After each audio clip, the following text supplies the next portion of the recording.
ಸ್ವಲ್ಪ ಸೈಲೆಂಟ್ SITಗೆ ನನಗೆ ಕರೆದಿದ್ರು. SIT ಕಚೇರಿ ಮೆಟ್ಲು ಹತ್ತಿದ ಕೂಡಲೇ ಎದೆ ಡವ ಡವ ಡವ ಅನ್ನಕ್ಕೆ ಶುರು ಆಯ್ತು. ಒಳಗಡೆ ಹೋದ ತಕ್ಷಣನೇ ಜಗತ್ತಿನ ಭೂಪಟ ತೋರಿಸಿ ಎಷ್ಟು ಮುಸ್ಲಿಂ ರಾಷ್ಟ್ರಗಳಿದೆ ಜಗತ್ತಿನಲ್ಲಿ ಅಂತ ಕೇಳಿದ್ರು. ನಾನು ಒಂದು ನಂಬರ್ ಕೊಟ್ಟೆ. ಆಮೇಲೆ ಮತ್ತೆ ಭೂಪಟ ತೋರಿಸಿ ಎಷ್ಟು ಕ್ರಿಶ್ಚಿಯನ್ ರಾಷ್ಟ್ರಗಳಿದೆ ಅಂತ ಹೇಳಿದ್ರು. ಆಮೇಲೆ ಯಾವ್ಯಾವ ಮೌಲ್ವಿ, ಯಾವ್ಯಾವ ಶೇಖ್, ಯಾವ್ಯಾವ ಪಾದ್ರಿ ದೇವಸ್ಥಾನವನ್ನ ಹಾಳು ಮಾಡೋದಕ್ಕೆ ಎಷ್ಟೆಷ್ಟು ದುಡ್ಡು ಕೊಟ್ಟರು ಅಂತ ಕೇಳಿದ್ರು. ಅದನ್ನ ಪೂರ್ತಿಯಾಗಿ ನಾನು ಹೇಳಿದೆ. ದಾಖಲೆ ಕೊಟ್ಟರು ಸರ್? ಯಾವುದು ಕೇಳಿದ್ರು, ಅದು ಎಕ್ಸೆಲ್ ಶೀಟ್ ಅಲ್ಲಿ ಮಾಡ್ಕೊಂಡು ಇಟ್ಕೊಂಡಿದ್ದಾರೆ. ಆಮೇಲೆ ಬುರುಡೆ ಯಾವ ಶೋರೂಮ್ ಇದ್ರೆ ತಂದಿದ್ದೀರಿ ಅಂತ ಕೇಳಿದ್ರು. ಯಾವ ಕಾರ್ಪೆಂಟರ್ ಪೇಂಟ್ ಹಚ್ಚಿದ್ದ ಅಂತ ಕೇಳಿದ್ರು. ಯಾವ ಕಾರ್ಪೆಂಟರ್ ಪೇಂಟ್ ಹಚ್ಚಿದ್ದ ಆ ಪೇಂಟರ್ದು ವಿಸಿಟಿಂಗ್ ಕಾರ್ಡ್ ಕೂಡ ಕೊಟ್ಟು ಬಂದಿದ್ದೀನಿ. ಇಷ್ಟೇ ಅಲ್ಲ ಇಷ್ಟೇ ಅಲ್ಲ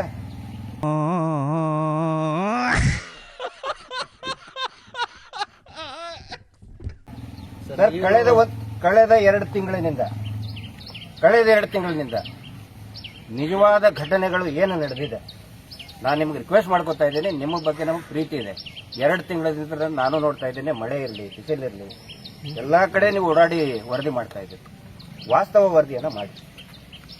ನಮ್ಮ ಮೇಲೆ ಏನಾದರೂ ಕಾನ್ಸ್ಪಿರಸಿ ಇತ್ತಂತ ಹೇಳಿದ್ರೆ, ಈಗ ಹೇಳಿದ್ನಲ್ಲ, ನೀವು ಅದೇ ಬೇಕು ತಾನೆ. ಕಾನ್ಸ್ಪಿರಸಿ, ದೇವಸ್ಥಾನ ಹಾಳು ಮಾಡೋದು, ದುಡ್ಡು ತಗೊಂಡ್ರು, ಮುಸ್ಲಿಂ ರಾಷ್ಟ್ರದಿಂದ ದುಡ್ಡು ಬಂತು, ಬುರುಡೆ ಯಾವನ ಕೊಟ್ಟನಂತೆ. ಯಾವುದೂ ಕೂಡ ಬುರುಡೆ ಆಗಲಿ ಏನೇ ಆಗಲಿ ಪ್ರತಿಯೊಂದಕ್ಕೂ ಕೂಡ ಕ್ಲಾರಿಫಿಕೇಶನ್ ಕೊಟ್ಟು ಬಂದಿದ್ದೀನಿ. ಕೊಟ್ಟಿದ್ದೀವಿ ನಾವು. ಆ ನಂತರ ಯಾವುದೇ ಒಬ್ಬ ವ್ಯಕ್ತಿ ಇವತ್ತಿನ ಕಾಲದಲ್ಲಿ ಮೊಬೈಲ್ ಇದ್ದಂಥ ಸಂದರ್ಭದಲ್ಲಿ ಸುಳ್ಳು ಹೇಳಕ್ಕಾಗಲ್ಲ. ನಾನು ಅಲ್ಲಿದ್ದೆ, ಯಾರೋ ಇದ್ರು ಹೇಳಕ್ಕಾಗಲ್ಲ. ಸೊ ಅದು ಏನೇ ಇದ್ರೂ ಕೂಡ ನಾವು ಹೇಳಿದ್ದೀವಿ. ಮತ್ತು SITನೂ ಕೂಡ ತುಂಬಾ ಚೆನ್ನಾಗಿ ಇನ್ವೆಸ್ಟಿಗೇಷನ್ ಮಾಡ್ತಾ ಇದ್ದಾರೆ.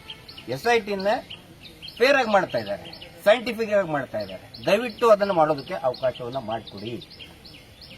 ನಾನು ಎಲ್ರಿಗೂ ಕೇಳ್ತಾ ಇದ್ದೇನೆ. ಇಲ್ಲಿ ಡಿಸ್ಕಷನ್ ಆಗಿದ್ದು ಕೂಡ ನಿಜವಾದ ಏನೇನು ಇದನ್ನು ನಡೀತಾ ಇದೆ, ತನಿಖೆ ಏನು ನಡೀತಾ ಇದೆ, ಅದರ ಬಗ್ಗೆ ನನ್ನ ಹತ್ತಿರ ಇರುವಂತದ್ದು. ಇವತ್ತು ಯಾರು ಕೂಡ ನನಗೆ ಅಂದ್ರೆ ಏನೋ ಒಂದು ಕ್ರೈಮ್ ಮಾಡಿದ್ದೇನೆ ಅಂತ ಕರೆಸಿಲ್ಲ. ಐ ಹ್ಯಾಡ್ ರಿಕ್ವೆಸ್ಟೆಡ್ ನಮ್ಮ ಹತ್ತಿರ ಇರುವಂತ ಮಾಹಿತಿ ಏನಿದೆ ನಿಮಗೆ ನಾನು ಒಪ್ಪಿಸೋದಕ್ಕೆ ತಯಾರಿದ್ದೇನೆ ಅಂತ ಒಂದು ಲೆಟರ್ ಬರೆದಿದ್ದೆ. ಸೊ ದೇ ಹ್ಯಾವ್ ಅದಕ್ಕೆ ತಕ್ಷಣವೇ ಸ್ಪಂದಿಸಿದ್ದಾರೆ, ನಮ್ಮನ್ನು ಕರೆದಿದ್ದಾರೆ. ನನ್ನ ಹತ್ರ ಏನು ಮಾಹಿತಿ ಇದೆ ಅದನ್ನು ಶೇರ್ ಮಾಡಿದ್ದೀನಿ. ಯಾರು ವಿಚಾರಣೆ ಮಾಡಿದ್ರು? ಅಧಿಕಾರಿಗಳು. ಅದನ್ನ ಬೇಡ ಯಾರು ಮಾಡಿದ್ರು ಅಂತ. ಯಾವ ತರ ದಾಖಲೆಗಳು ಕೊಟ್ಟಿದ್ದೀರಿ ಸರ್ ನೀವು? ಇಲ್ಲ, ತೋರಿಸಿದ್ದೀನಿ. ಇಲ್ಲ ಅಲ್ಲ, ಲೀಡಿಂಗ್ ಕ್ವಶನ್ ಮಾಡಬೇಡಿ. ಅಲ್ಲಿ ಯಾವ ತರ ದಾಖಲೆ ಕೊಟ್ಟಿದ್ದೀರಾ? ಏನ್ ದಾಖಲೆ ಕೊಟ್ಟಿದ್ದೀರಾ ಅಂತ? ಇಲ್ಲಿ ನಡೀತಕ್ಕಂತಹ ಏನೇನು ಹಿಂದೆ ನಡೆದಿದೆ, ಈಗ ಇವ್ರು ಹೇಳ್ತಾ ಇದ್ದಾರೆ, ಅದು ನಮ್ಮ ಕಡೆನೂ ಇದೆ. ಇವತ್ತು ಸಾಯಂಕಾಲ ನಿಮ್ಗೆ ಸಾಫ್ಟ್ ಕಾಪಿನೂ ಕೂಡ ಕೊಡ್ತೀವಿ. ಇಲ್ಲಿ ಪಂಚಾಯತಿಯಲ್ಲಿ ಏನೇನು ಯಾವ್ಯಾವ ರೀತಿಯಾಗಿ ಹಗರಣಗಳು ನಡೆದಿದೆ. ಹಗರಣ ಅಂದ್ರೆ ಅದು ಡೆವಲಪ್ಮೆಂಟ್ ಅಲ್ಲ, ಹೆಣಗಳನ್ನ ಹೂತು ಹಾಕುವಲ್ಲಿ ಯಾವ ರೀತಿ ಅಕ್ರಮಗಳು ನಡೀತಾ ಇದೆ. ವಿತ್ 1 by 1 ಡಾಕ್ಯುಮೆಂಟ್, ಒಂದೊಂದು ಪೇಜ್, ಒಂದೊಂದು ಪುಟ ಸಹಿ ಹೆಂಗೆ ಫೋರ್ಜರಿ ಮಾಡಿದ್ದಾರೆ. ಹೆಣ ಹೂತವನ ಹಾಕಿದವನು ಯಾರೋ, ಆನ್ ರೆಕಾರ್ಡ್ ತೋರಿಸಿದವ್ರು ಯಾರೋ, ಆ ವ್ಯಕ್ತಿಯ ಸಹಿ ಮಾಡಿದವನು ಇನ್ಯಾರೋ, ಆ ತರ ಆಗಿದೆ.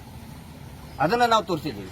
ಮೇ ಬಿ ಅವರು ಕೂಡ ನೋಡಿ, ನಾವು ಇನ್ವೆಸ್ಟಿಗೇಷನ್ ಅಂತ ಹೇಳ್ತಾ ಇಲ್ಲ, ನಮ್ಮ ಗಮನಕ್ಕೆ ಏನೇನು ಬಂದಿದೆ, ಸಂಶಯಗಳು ಬಂದಿದೆ, ಅದನ್ನ ಅಧಿಕಾರಿಗಳ ಗಮನಕ್ಕೆ ತಗೊಂಡು ಬಂದಿದ್ದೀವಿ.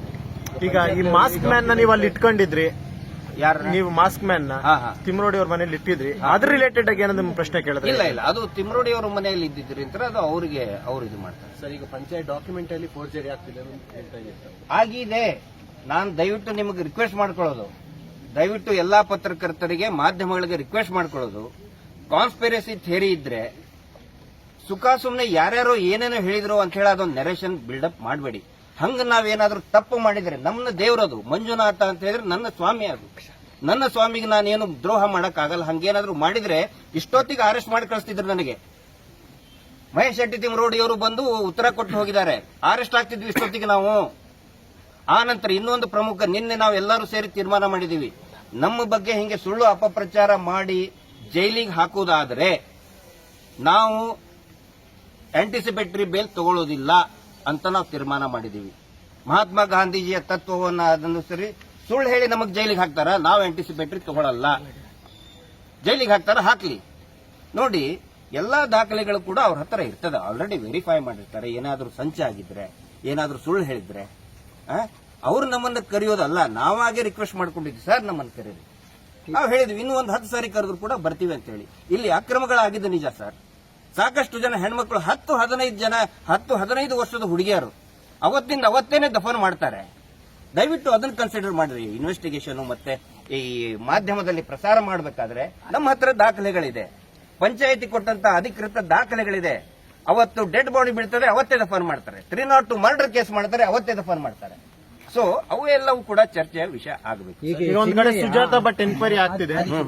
ಸುಜಾತಾ ಭಟ್ ಅವ್ರು ಮೊನ್ನೆ ಒಂದು ಚಾನಲ್ ಇಂಟರ್ವ್ಯೂ ಹೇಳಿದ್ದಾರೆ, ಗಿರೀಶ್ ಮಟ್ಟಣ್ಣ ಇವರೇ ನನಗೆ ಹೇಳಿದ್ದು ಈ ರೀತಿಯಾಗಿ ಹೇಳು ಅಂತ ಹೇಳ್ಬಿಟ್ಟು. ಅದ್ರ ಬಗ್ಗೆ ಏನ್ ಹೇಳ್ತಾರೆ? ಅದಾದ್ಮೇಲೆ ಮತ್ತೆ ಏನಾದ್ರು ರಿಪ್ಲೈ ಕೊಟ್ಟರೆ ಅವರು ಅದ್ರ ಮತ್ತೆ ಹೇಳ್ತಾರೆ ರಿಪ್ಲೈ ಕೊಟ್ಟಾಗಿದೆ ಅವರು. ಸೊ ಆ ರಿಲೇಟೆಡ್ ನಿಮ್ಮನ್ನ ಏನಾದ್ರು ಪ್ರಶ್ನೆ ಮಾಡಿದ್ರೆ ಇವತ್ತು ಅಂತ? ಇಲ್ಲ, ಅದನ್ನ ನೋಡಿ ಏನಾದ್ರೂ ಕೂಡ ನಾವು ಒಂದು SIT ಆಗಿದೆ ಅಂತ ಹೇಳಿದ್ರೆ ಅದ್ರ ಮೇಲೆ ನಾವು ನಂಬಿಕೆ ಇಡಬೇಕು.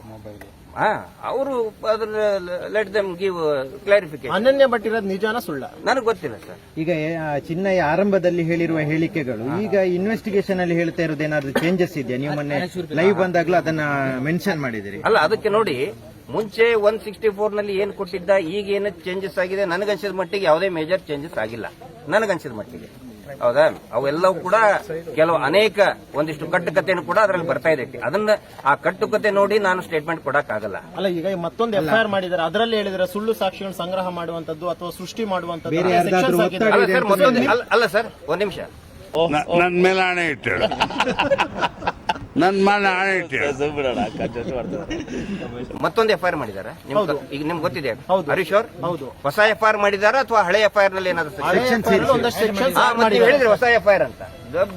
ಎರಡು ಕೂಡ ಬಹಳ ಡಿಫರೆನ್ಸ್ ಆಗುತ್ತೆ. ಆಯ್ತು, ಈಗ ಅದರಲ್ಲಿ ಸೆಕ್ಷನ್ಸ್ ಹಾಕಿದ್ರಲ್ಲ, ಅದ್ರ ಬಗ್ಗೆ ನೀವೇನ್ ಹೇಳ್ತೀರಾ ಸರ್? ಅದನ್ನ ಎಲ್ಲವನ್ನೂ ಕೂಡ ನೋಡಿ, ಇನ್ವೆಸ್ಟಿಗೇಷನ್ ಜಾರಿಯಲ್ಲಿರ್ಬೇಕಾದ್ರೆ SITನೇ ಅದರದ್ದು ತೀರ್ಮಾನ ತಗೊಳ್ತದೆ. ನಮಗೆ SIT ಮೇಲೆ ನಂಬಿಕೆ ಇದೆ.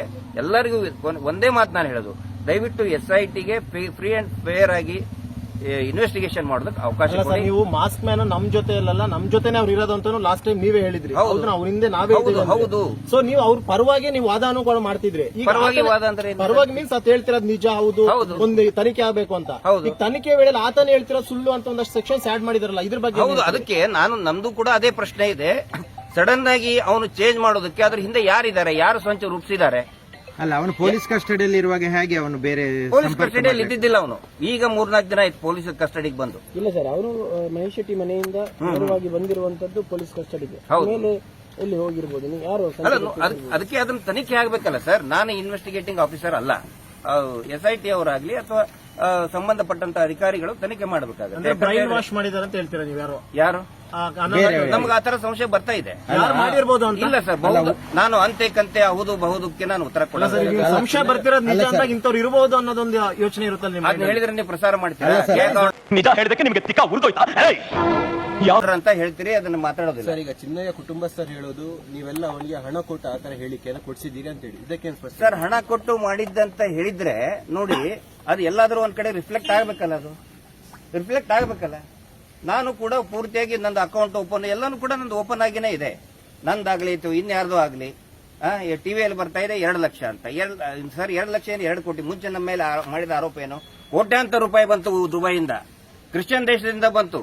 ಕೋಟ್ಯಾಂತರ ರೂಪಾಯಿ ಬಂತ ಹೇಳಿದ್ರೆ 2 ಲಕ್ಷ ರೂಪಾಯಿ ಏನು ಸರ್ ಅದ್ರ ಮುಂದೆ?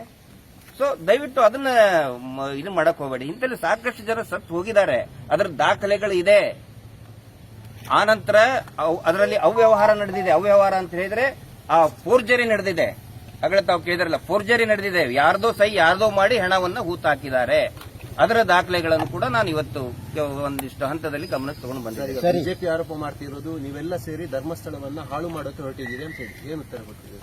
ಈ ಸತ್ತಂತಹ ಆ ಹೆಣ್ಮಕ್ಳಿದಾರಲ್ಲ, ಮೋಸ್ಟ್ಲಿ ಆ ಬಿಜೆಪಿ ಅಂದ್ರೆ ಆ ಬಿಜೆಪಿ ನಾಯಕರ ಕ್ಷೇತ್ರದವರೇ ಒಂದು ವೋಟರ್ಸ್ ಇರ್ತಾರೆ.